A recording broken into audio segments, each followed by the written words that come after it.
At the heart of every great brand is a vision, and at Farmers Cheese Making Pvt. Limited, that vision belongs to Imran Saleh, a passionate entrepreneur with a deep respect for traditional cheesemaking. Imran set out to revive the purity and artistry of handcrafted, non-processed cheese in Pakistan. What began as a small local endeavor soon grew into a national name, built on the values of authenticity, quality, and community. Joining this mission is Amjad Aziz Malvy, a forward-thinking venture capitalist and business strategist. With eyes on international markets and a heart committed to local craftsmanship, Amjad brings a global ambition to a proudly homegrown legacy.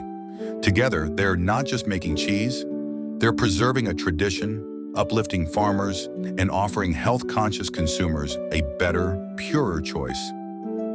Every wheel, every block, and every slice tells a story of passion, innovation, and heritage.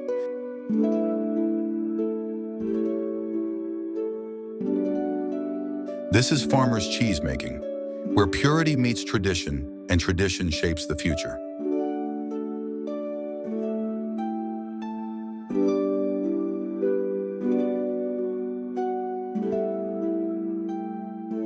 Each bite reflects our commitment to natural, wholesome goodness. Pure natural, handcrafted, non-processed.